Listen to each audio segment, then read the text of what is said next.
There's a stigma, I think, with meditation because it comes from the counterculture. It comes from Eastern mystics. It comes from religion. It's got sort of an uncertain origin, but it was heavily promoted by hippies and others. And so I think it's natural to say, well, that's some woo-woo weird thing, some hippie nonsense. And what business do I have in my three-piece Brooks Brothers suit and white shirt and red tie to be trying to do that in my practice? Surely that's incompatible with what I do. And so people are inclined to stay away from it. Now, slowly that's chipping away. I mean, we saw the incredible success that the Chicago Bulls had under Phil Jackson's leadership during 3 different runs of championship seasons, where Phil Jackson had them meditating, and Michael Jordan and Scottie Pippen and Dennis Rodman will all tell you that that was a key part of their success, was the fact that they meditated. Russell Wilson and the Seattle Seahawks were featured in Time Magazine and Sports Illustrated for the meditation they were doing that led them to a Super Bowl championship, because it made them better football players. It eliminated distractions, allowed them to focus on what really mattered. We're kind of at the point where the wave is starting to crest,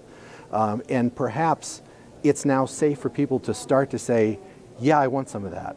I'm not afraid to admit that I want some of that, or afraid to admit that I'm doing that. One of my personal missions is I want to take the ick away from it. I want to get the shame off of it, and I want people to try this as an antidote to the stress of the practice.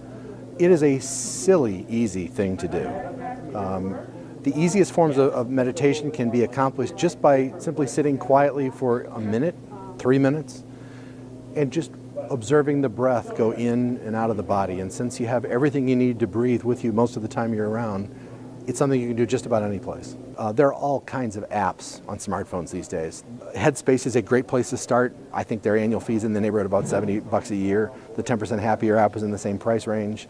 There's dozens of them. I tell people, try out the apps, listen to the voices. If you're going to listen to this voice for a guided meditation to get you through the process, make sure it's a voice you can listen to that doesn't annoy you. I mean, some of them are going to annoy you and some of them are not. But it can't hurt to try, and everybody I know that's given it a shot has believed it made a remarkable difference. It certainly did for me.